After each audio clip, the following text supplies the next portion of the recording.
You're watching the KOAM Morning News on Fox 14. Right now it's 7. With the conflict in Israel continuing to escalate, some good has happened. We're going to bring you the story of a Joplin resident whose sister has made her arrival to the U.S. from Israel. Plus, a bomb threat in Oklahoma forces a middle school to shut down. And it is a cold start out there across the area, but as that says, some not so cold temperatures on the horizon. Take a look at that forecast, get you out the door coming up. The 4 states' most watched news starts now. Good morning and welcome to the KOAM Morning News on Fox 14. I'm Caitlin O'Shaughnessy. I'm Chris Warner, 7 a.m. on this, well, just after 7 a.m. on this Wednesday morning, halfway through the week. Now, I know, and I want people at home to understand, I do know that the Grove story is a serious story, but while watching that, I am not certain why, for scale, the map began showing practically the entire lower 48, because that's going to take a long time to get really zoom down in to the scene. So, but you know, map technology, it's the 21st century, and sometimes it just does what it wants to do. Just to put things into perspective, it's just a big so you know, world, take but a we're look. focusing We're right here here locally. That's what at we're least about. It didn't start, you know, because I know Google Earth, you can like go to the moon. So at least it didn't start from the moon. And Those are for the longer reads. that's Stories. when you've got a little extra Get time. that anticipation going for you. All right. I know Halloween's over, but That it man, people spending a lot of money because I know my kid's got a ton of candy. Right? Who's paying for all this candy? Well, spending for Halloween is at an all-time high. The latest projections show consumers could have spent more than $12 billion this year. KOAM's Anthony Saviello spoke with community members to see how they are handling the spike in costs. The spooky season has always been filled with the joy of dressing up and the consuming of enough candy to scare off the dentist. But the typical spooks, scares, and fun time with family that have always come with Halloween now cost more than ever. Definitely things are costing more. The feed for the animals is all more expensive, and it seems like it just keeps going up and up and up. According to the National Retail Federation, consumers spent on average $108 per person this year. However, there are some who are finding a way to cut the cost. Figuratively, that is. It wasn't everything I had in my home. Really? So I just brought it in and put it on the flatbed here and it was set it up in about 15 minutes. So not much as far as cost. Didn't really cost you a whole lot. We got the hay bales from the farm and corn stalks from the neighbor and the candy's about the only thing that cost me.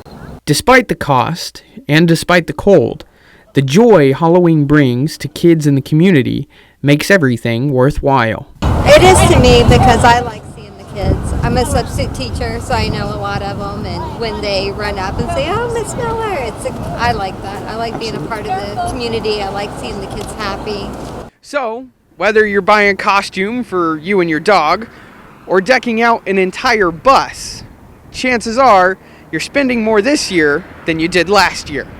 Reporting in Galena, I'm Anthony Saviello, KOAM News. The National Retail Federation says the 3 biggest costs on Halloween are costumes, decorations, and you guessed it, candy. These 3 items ran consumers over $3.5 billion this year. $3.5 billion. Yes, Chris, $3.5 billion. It's not even the Christmas spending season Oh, yet. if we're doing this for Halloween, just imagine what's going to happen. There's going to be a retail boom for the Christmas season. Like places like Sears and Kmart and Burlington. Am I right? I mean, I'm talking about the ones that have gone out of business. They'll be able to come back in business if we're spending that much money. Well, well, the problem is, though, if it's cold like it is today, you're probably going to be shopping online. And, well, at least Sears and Kmart, they still have websites, and that counts for something, right? Take a look, though. Great look outside from our camera on top of the Cornell Complex, downtown Joplin. We've got those clear skies, southeasterly breeze, and it is cold. Also cold from the MoDOT camera 32nd and range line. All these folks probably have that heat cranked to the max at this point and probably had to do a little scraping, so do make sure you give yourself a little extra time this morning. Got a little frost on the windshields out there. We're sitting at 22 in Joplin, 20 in Pittsburgh right now, and as we go through the day, we're going to have plentiful sunshine, but this time The sunshine is not deceiving. We're going to be a little warmer as we go mid-upper 40s today, and that is ahead of a return to seasonable temperatures. We'll tell you what that means and what that looks like here in just a few more minutes. Caitlin? Thanks, Chris. Police in Grove, Oklahoma yesterday arrested a minor for allegedly making a bomb threat against the school district. Police received a threat about a pipe bomb placed somewhere in Grove Middle School yesterday morning. The school was evacuated and Oklahoma Highway Patrol bomb squad responded to search the building. No device was found, but a person of interest was identified. After a short foot chase, that person, a minor, was arrested. And authorities in Newton County, Missouri have arrested 2 people after searching a Neosho home for drugs. The arrest stems from a 3-month-long investigation of the property at 417 South Washington. 2 women, one 34, the other 24 years old, were arrested on active warrants. The stolen vehicle was also recovered at the property. Official charges from this case are pending. The Webb City Area Chamber of Commerce partnered with businesses to hand out candy to kids yesterday. The participating businesses decorated their storefronts for Halloween.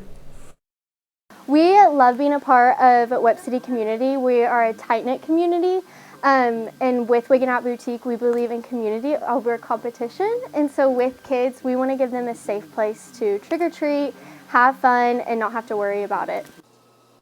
Businesses in downtown Nevada, Missouri got into the Halloween spirit with a Safe Treats parade. For a couple hours yesterday afternoon, businesses passed out candy to kids trick-or-treating around the square. Officials say it provides a safe and fun way to get some trick-or-treating in and for the kids to show off their costumes. I am a scary clown. And whose idea was it to be a scary clown? Mine. Why did you want to be a scary clown? Because I just wanted to. And what about your scary clown outfit is your favorite? I like the bow tie. You like the bow tie? Why is the bow tie your favorite? Because I just like it. Participating businesses had signs in their windows to show they'd be passing out candy. And amid the turmoil in Israel, Joplin resident Rinat Milson is very happy to have welcomed her guest into her home. Her twin sister, who lives in Israel, arrived at the Springfield airport last night, leaving behind the Israel-Hamas war of horrors. Some of you might recall the story we told 3 weeks ago. Originally from Israel and having relocated to the United States 2 decades ago, Nilsson was witnessing the daily consequences of the conflict through the lens of her twin sister, Arala. But now another chapter is starting in their lives. KOAM's Fernanda Silva has the story.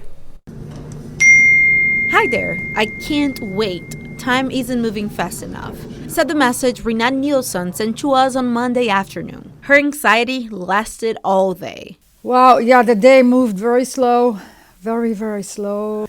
I will not believe it until I actually see her here. It was almost 11 Monday night when Joplin resident could believe it. Is it real? I have to touch her, you know, I have to see if she's real. It took me a moment to realize she's here, she's safe, she's with me. I felt like she's with me, I can protect her. The 1-minute-long hug had tears of relief. Just days ago, Irela was in Israel amid the ongoing war in a house without a safe room. It was only because they started to launch missiles now over Judea and Samaria, and since I don't have a safe room, I can't stay there. After 30 hours of traveling, she finally feels safe.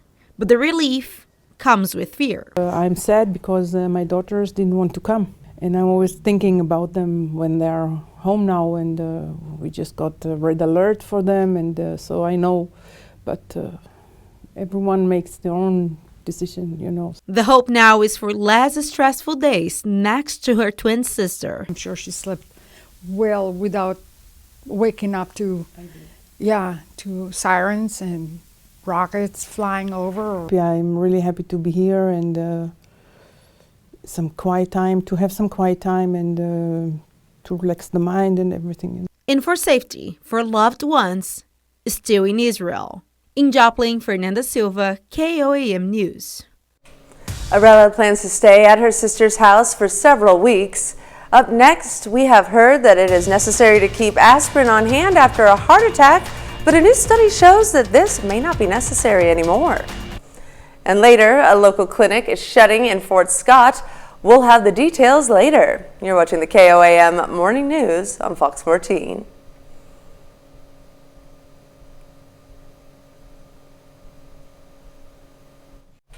In Health Watch this morning, for some cardiac patients with stents, the often recommended practice, long-term aspirin use, might be on the way out. A new study found prolonged aspirin use for some high-risk cardiovascular patients with stents might be ineffective and in some cases even harmful. The report was published in the scientific journal Circulation. It looked at more than 7,500 patients with acute coronary syndrome. That term describes a variety of heart conditions, including heart attacks caused by a sudden drop in blood flow to the heart. Some patients end up having surgery that includes the insertion of a stent to help prop up the coronary artery and keep blood flowing. And doctors often recommend taking aspirin for about a year after surgery to help prevent blood clots. But the study found removing aspirin from the post-operative regimen after 3 months was just as effective in avoiding clotting complications. It also reduces the risk of severe bleeding that aspirin can cause. And millions of people have used the 988 Suicide and Crisis Lifeline, but according to a new study, most say they wouldn't turn to it again. Research found those with severe psychological distress were more likely than others to have used or heard of the 988 Lifeline. But only a quarter of people said they would likely turn to 988 in the future if they or a loved one were suicidal or having a mental health crisis. Less than a third of people with severe psychological distress who had already tried 988 were likely to use it again. The studies led to researchers that said that the data shouldn't mean the service is a failure, but that it will take some time to get it right. The U.S. infant mortality rate is up for the first time in more than 20 years. That's according to a report released Wednesday by the National Center for Health Statistics. It found the overall infant mortality rate rose by 3% from 2021 to 2022. Experts say infant mortality is often a useful benchmark for a country's healthcare system at large, but say this rise could be an isolated case or a sign of an underlying healthcare issue. They'll need to see next year's data to be certain. The increase in infant mortality could also be a result of the COVID-19 pandemic. The data shows that race also appears to have played a role, as different racial groups experience different rates of infant mortality. We've got a very cold start out there across the area, so if you haven't been out yet, make sure you allot yourself just a little extra time to scrape some of that frost off of your windshield this morning. We take a live look from the MoDOT camera, 32nd and Range line in Joplin. We've got clear skies out there, but again, very cold conditions. However, our breeze shifts out of the south, and that begins a warming trend to get our temperatures back to seasonable levels. And starting today, it's a little bit warmer. We go in the mid-upper 40s with sunny skies. We're going to talk about how seasonable our temperatures are going to get and about those incoming rain chances here in just a few more minutes. And coming up, 2 kids have joined the Smoky Mountain 900-Mile Club. We'll hear more about their amazing journey coming up. Welcome back to the KOAM Morning News on Fox 14. Joining us in studio is Catherine Pinto and Renato Pinto to talk about Pittsburgh Turkey Trot. Welcome to the show. Thank you. Now, we just got finished with Halloween and we are going right to the next holiday, Thanksgiving. So tell us all about this race that you guys have going on. Yeah. So this is the Pittsburgh Turkey Trot 5K. It's our second year, and we had a great time last year on our inaugural one. That we decided to kind of make it go bigger this year, and that's kind of what we're going for. So, yeah. I love that. All right. I mean, there's that joke. It's like I really just wish that I don't marry into a family that does a 5K run on Thanksgiving morning, but some people like to do it, and for those people, we salute you. Yes. So tell us, what is the route? Is it difficult? Is it uphill, or is it pretty flat? So it is in downtown Pittsburgh. So it's pretty flat. There are not a lot of hills, and so. Last year we had our first one and we kind of threw it together in about a month. There were no chip timing, no photographer, no anything special. We made the shirts, we made the medals. So this year it's still downtown, just a little bit different location, traditional 5K route. That is the only distance this year, but they'll be able to get professional photographers, chip timed medals, shirts, and then we have some awards. Tell me about these awards, because if I'm running a 5K on Thanksgiving morning, there better be an award Right. at the end. Right. So if you finish the 5K, you of course get your medal. Everybody gets a medal if you finish, but they're going to have overall awards for male and female, and then also age group awards. Depending on what position you get, we work with one of our sponsors, MPix, and you're going to get an acrylic block, and also we'll end up getting some coffee mugs with the logo on it, and then some really nice blankets. Oh, that's lovely. Look at that. Ooh, and it's really soft too. That's cool, guys. All right. That alone is worth $5K. Yeah, do the turkey trot. I love that. And you guys are doing this for a good cause. Tell us about that. Yeah, so last year, again, it was our first year. We did everything in-house, and so it was our first year choosing a charity partner, and we were able to give some bikes to kiddos in Crawford County. And this year, our charity partner is Kansas Special Olympics, and so all our net proceeds from the event will go to them. I love this. And where can people go to sign up for this great 5K? So if you find us on Facebook at Pittsburgh Turkey Trot or Instagram, there will be links on both of them. You can just go in there and sign up. There's the 5K for adults, and then also the 5K for kids. There's different price brackets. So if you're a kid, you do save a lot of money that way. If you can't make it in person, we also added a virtual option. So we had people that were like, hey, we love your design, and we can't be there in person. Can we do it virtually? So you can sign up that way if you can't be in town for the Thanksgiving. I love that. Well, thank you both for coming so much. And make sure you check out the Turkey Trot happening this Thanksgiving in downtown Pittsburgh. I'm Caitlin O'Shaughnessy, and we'll be right back with more news after this. Well, 2 kids from Tennessee have now hiked every trail in the Great Smoky Mountains. That's about 900 miles. And they're not even teenagers yet. Impressive. John Persos introduces us to this very outdoorsy family. You have to walk a mile in somebody's shoes to know their story. But to understand these 2 young explorers, you have to walk 900 miles. Do your feet ever get tired from walking? Yes. 10-year-old Elizabeth Claire Stewart and her 8-year-old brother Landon of Talbot just finished hiking every trail in the Smoky Mountains, making them members of the 900 Miler Club and believed to be the youngest to reach the milestone. I like to see all the old home sites and all the history. I like learning about the plants and animals and mushrooms and all that. The kids reached the mark earlier this month and already have medals with their names to show for it. They go on all of the hikes with their mom, who says she grew up hiking in the Smokies and started taking them on hikes once they could walk. They enjoyed it too. They didn't whine or complain. This was something that they enjoyed going out because we knew that we were going to have fun. We were going to have an adventure. Those adventures have taken them through water, snow, and amazing peaks, and have left the family with a book full of memories. For me, it was more about the adventure with them because we just had a lot of fun. Jennifer says some hikes were about 20 miles, which can get tiring, but she says the kids were always ready for the next adventure. Impressive, cool. for sure. That is it. I can barely walk, 100 feet, so that is impressive. They've made it 900 miles. Now, granted, when I was younger, I probably could have gotten that. Yeah, 100 right. miles. Right. They got the energy for it. Absolutely, they certainly do. I love that. Well, coming up, we will have an update on the conflict in Israel. And again, I've been saying it, it's a cold start for us across the 4 states, but warmer weather is on the way. We'll have another look at that forecast when we come back. The 4 states' most watched news starts now. Welcome back to the KOAM Morning News on Fox 14. The time now is 7:29 a.m. and I'm Caitlin O'Shaughnessy. The U.S. Department of Defense yesterday honored one of our local hospitals. 2 employees of Mercy Hospital in Joplin received the Patriot Award for extraordinary support of employees who serve in the National Guard and Reserves. Those 2 employees are Mike Coleman, Manager of Facilities Maintenance and Operations Supervisor, and Chris Butler, Regional Director of Facilities Maintenance and Operations.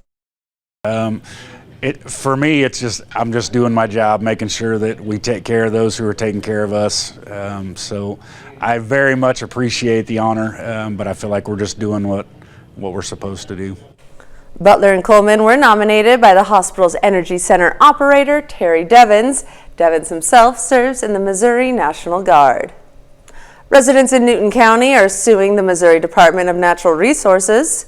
It stems from the spilling of 6,000 gallons of slaughterhouse waste into a ditch in a field near Fairview. Arkansas-based Denali Water Solutions was transporting the waste.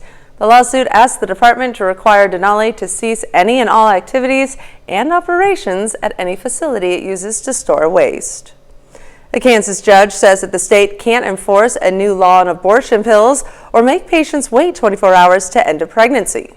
The now blocked law required abortion providers to tell their patients that a medication abortion can be stopped using a regimen touted by anti-abortion groups. Major medical groups considered the regimen ineffective and potentially unsafe. In his ruling, the judge said abortion providers gave credible evidence for information doctors are required to provide is medically inaccurate and inconsistent with generally accepted science. A Missouri appeals court yesterday ruled against summaries of abortion rights ballot measures that described several proposed amendments as allowing dangerous and unregulated abortions until live birth.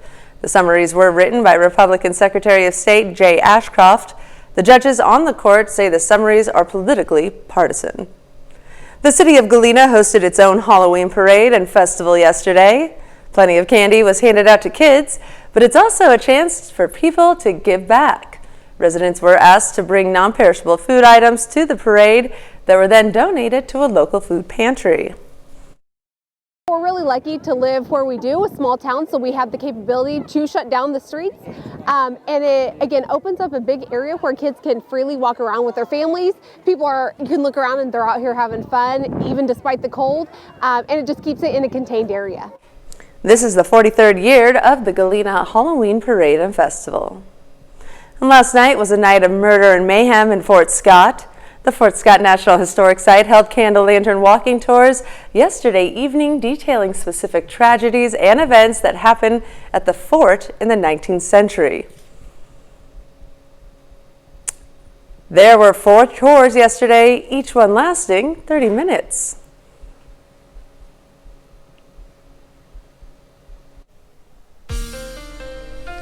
Well, we've got a very cold start out there, but again, another beautiful start. Take a look from our camera on the Cornell Complex, downtown Joplin. We've got those clear skies, beautiful sunrise back there, and we've got clear skies, of course, from the MoDOT camera, 32nd and Range Line. However, if you haven't been out yet, you might want to take some extra time. Make sure you give your car a quick scrape out there because there's just a little bit of frost buildup because, well, it's darn cold. How cold is it? Well, 22 in Joplin. 20 in Pittsburgh. Look at all that frost on the grass down there. Again, a very chilly start. We are going to warm up, though. As we go through the day, sunny skies, a southerly breeze at only 5 to 10. Instead of gusting to 20, 30 miles an hour, ushering in some warmer temperatures. Highs today, mid to upper 40s. We'll start to go partly cloudy by the evening. Now remember, the 40s are where our average lows are supposed to be for this time of year. We're actually going to start to become more seasonable in the next few days. We'll tell you just how warm it's going to get in that full forecast in a few more minutes. Caitlin? Thanks, Chris. Fighting continues to intensify in the Middle East, with now more than 8,500 dead in Gaza, according to Hamas. Israel says more than 300 Israeli soldiers have been killed since the deadly October 7th raids conducted by Hamas. Meanwhile, lawmakers in the U.S. are locked in another political battle over whether to link Israel and Ukraine assistance. Ian Lee has more from Tel Aviv. Palestinian border officials say more than 80 wounded Gazans are expected to cross into Egypt for medical treatment today. Overnight, gunfire rang out and flares streaked across the sky over Gaza. Israeli defense officials claim a large number of Hamas militants, including a top commander, were killed in wide-scale strikes on the densely crowded Jabalia refugee camp. Hamas says dozens of civilians were killed. And the Israeli military has reportedly launched more raids into the West Bank. A spokesman for Hamas claims the group will begin to release foreign hostages in the coming days, though Israeli officials say there's no hostage deal in sight. On Capitol Hill, a political fight is brewing as Biden administration officials push Congress to pass a multi-billion-dollar funding bill that includes aid for both Israel and Ukraine, despite calls from House Republicans to prioritize Israel. This is all one fight, and we have to respond in a way that recognizes that. To separate the package is naive. The nomination is confirmed. Yesterday, the Senate also confirmed former Treasury Secretary Jacob Lew to be the new U.S. ambassador to Israel. It comes as other countries, including Chile and Colombia, have recalled their own ambassadors. Ian Lee, CBS News, Tel Aviv. Secretary of State Antony Blinken plans to travel to Israel on Friday for meetings with government officials. And that's a look at our top news stories coming up this half hour on the KOAM Morning News. A group of window washers dress up to help bring some joy to hospitalized kids. And after several cold days across the area, warmer weather is on the way. We will have another look at your forecast when we come back. It's tough being sick on Halloween, especially if you're a child. That's why a group of window washers made a difference on Tuesday. They got dressed up in superhero costumes and headed to a children's hospital in Pittsburgh, Pennsylvania. Jessica Guay has more. These superheroes aren't fighting crime this Halloween. They're fighting grime on the windows of UPMC Children's Hospital. I think it's awesome. I have a daughter that's in there. She just got over the RS virus. And I think it's wonderful. She just got done seeing Batman. Spider-Man, Captain America, Batman, and Superman rappel down the side of the building to cheer up patients in the rooms. As a father, and I say other people can agree, is like when you see a child happy, it's a wonderful thing. You know, you don't want to see no kid unhappy or having a bad day. Even if it's for a couple minutes out of the day today, we put a smile on their face. We love it, and we hope they do too. For nearly 10 years, workers from Allegheny Window Cleaning have been putting on the comic book costumes before cleaning the windows. Superman said it's all about making the day better for everyone in the hospital. It's wonderful for the kids. They come running to the windows and want to high five us and thumbs up, and the parents love it. The staff loves it. It's a great day. She's like, Mom, I seen Batman. She's excited. The superhero window washers swing by Children's twice a year. They'll be back in the spring. It absolutely brightens our day. You know, we love it. And not all heroes wear capes. They walk the hospital's halls every day. Absolutely a beautiful story. I always love seeing those when those guys dress up like that because, you know, sometimes those costumes, when they're doing their job, may be a bit on the uncomfortable side, to say the least. So doing a fantastic work out there. Well, still ahead, the UAW has reached deals with automakers, but what does that mean for you? We'll have that answer. And what does it mean when our temperatures become seasonable? We'll have that answer as well when we come back.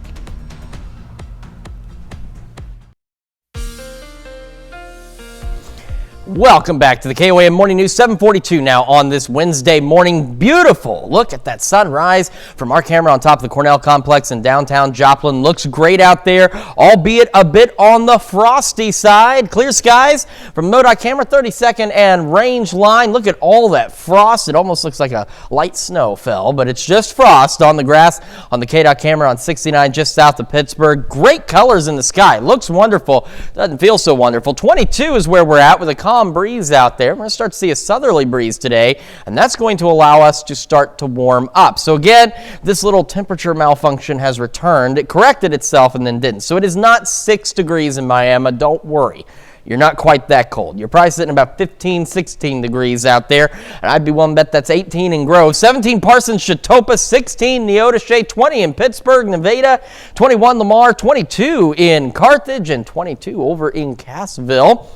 Getting the morning started, starting in the teens, sunny skies, going low 30s by late morning. And once that southerly wind kicks in, that's where the warming is going to start to happen later this afternoon. And our highs are going to be still not where they should be, about 20 degrees off, but better in the mid to upper 40s out there under those sunny skies. Through the evening, partly cloudy skies. Cold again tonight, but a little better as well as we fall back into the lower 30s. And that warming trend we talked about, here it comes. Mid-50s tomorrow, low 60s Friday. This is where we're supposed to be. Don't forget to fall back Saturday, by the way. Upper 60s Saturday, low 70s Sunday. Our rain delayed by 2 days, but still on its way. Monday, Tuesday, Wednesday next week, the rain gets here. Temperatures will hover right at or slightly below average as we go into the upper 50s and lower 60s, which means, see, this is what I'm talking about. that's where our overnight lows are supposed to be, in the mid-40s, and we're going to get back to seasonable temperatures by next week. That's a quick check your forecast. Now here's Caitlin with Consumer Watch. Thanks, Chris. Well, the last holdout and the longest U.S. auto strike in 25 years now appears to be on board. A source says GM has joined Ford and Chrysler's parent company in reaching a tentative deal with auto workers after nearly 2 months. Karen Kafa has a look at what the end of the strike means for the car industry and you. An unprecedented strike appears to be ending.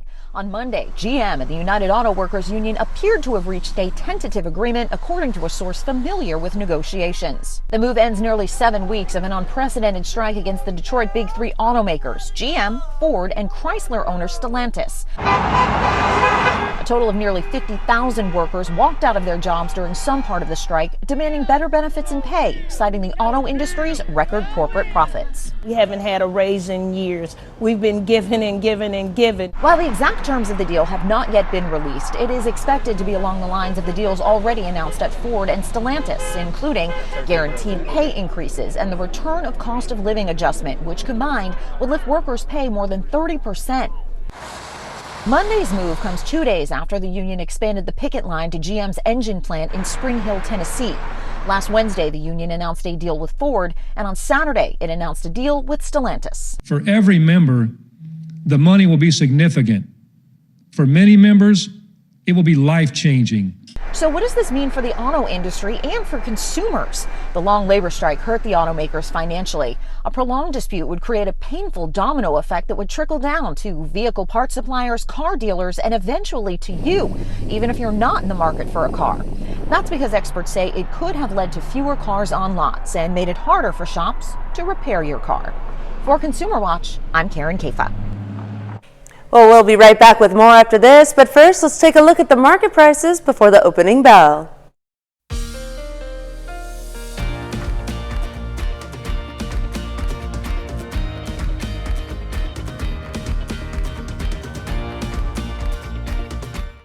In Branson, Missouri, we honor veterans. Rivals collide in America's Game of the Week, Sunday at 4 Eastern on Fox. The Boots Court Motel in Carthage, Missouri takes in visitors from all over the world, many of them traveling Route 66.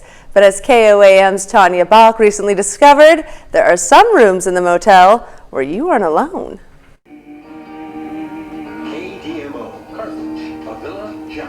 Arthur thought it very important to include a radio in every room. This is the height of, kind of the radio age, pre-TV, pre-television. The age of radio and automobiles. In 1939, Arthur Boots opened the Boots Court Motel in Carthage, Missouri, on the crossroads of Route 66 and the Jefferson Highway. The historic motel changed hands many times over the years, but is now run by Jeremy Morris and the Boots Court Foundation. Every room is open. All 13 rooms are available to rent for the first time in probably decades.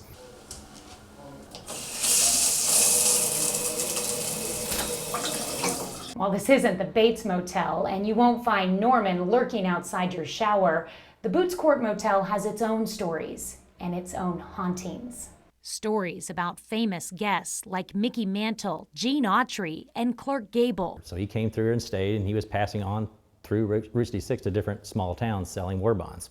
And frankly, my dear, the Gone with the Wind star must have enjoyed his 1942 stay so much, he returned in 47, this time staying in the infamous room number 10. If I get a call in the middle of the night, I guarantee you it's going to be room 10. If there's lights flickering, if a smoke alarm goes off, if there's a faucet that just comes apart and spews water, it's going to be room 10. It's always the Clark Gable room. We don't know for sure, and it might be someone else, but this is the room that people are often interested in being in because of the Clark Gable connection, and it happens to be one that has a lot of activity. Paranormal expert Lisa Martin took us to another room that's been, well, active. I'm getting tingling in my sinuses. He shared the experience with us just a couple weeks ago of staying in this room, seeing a shadow man standing and walking over and sitting on the edge of the bed.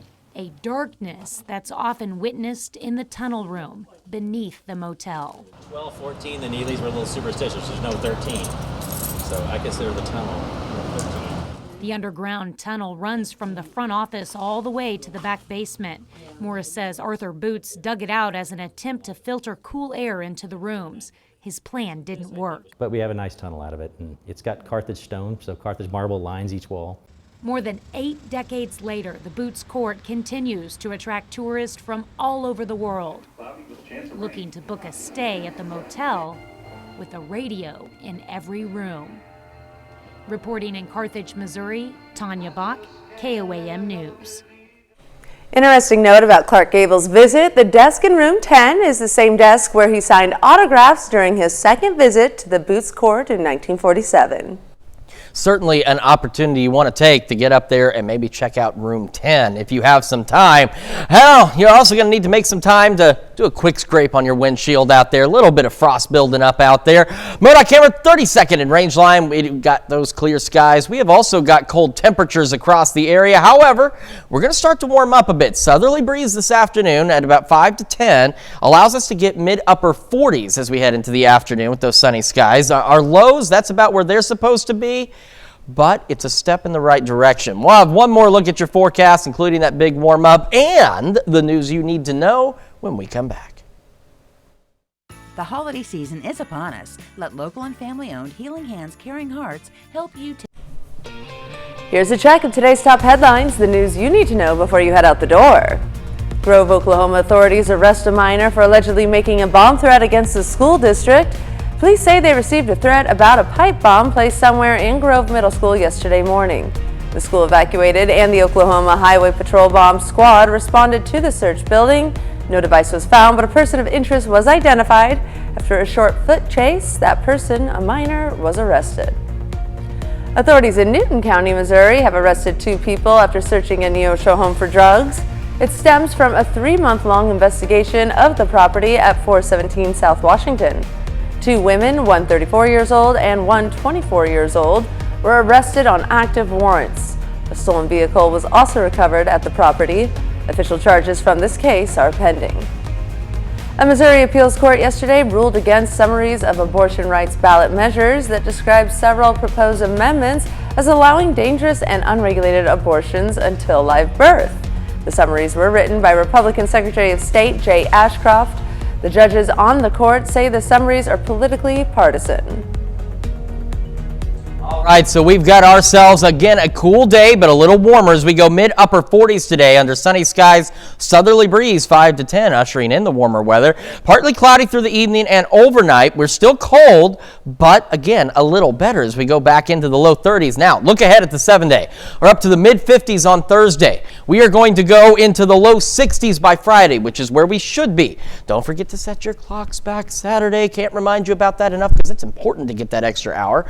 Also important is we're going to be near 70 Saturday, low 70 Sunday, so above normal. Now, I know we were expecting rain this weekend. The bad news is the system is going to be a little delayed, but the good news is it is still coming, and it'll happen next week, Monday, Tuesday, Wednesday. Rain chances a little cooler, so a couple of days below average there, upper 50s, low 60s, and then we'll start to warm up again as we head into next week. And remember, next week, those mid 40s, that's where our lows are supposed to be. That's not supposed to be our daytime highs. So we are going to get back to seasonable weather across the 4 states. We just have to wait a couple more days, and it's going to be a lot better. All right, I'll take that because this is ridiculously cold.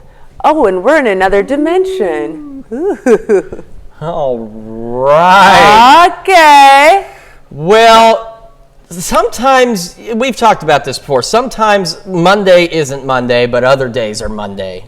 Now, see, look at how purple we get, too. We get purpler the further we go. It's a little the slow turn.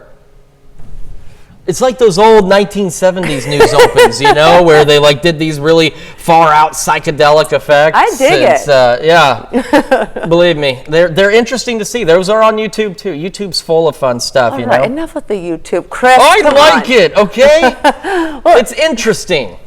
Well, thank you so much for letting us. All of us put the good in your morning. We'll be back with more news and weather today at noon. And we'll see you right back here tomorrow morning.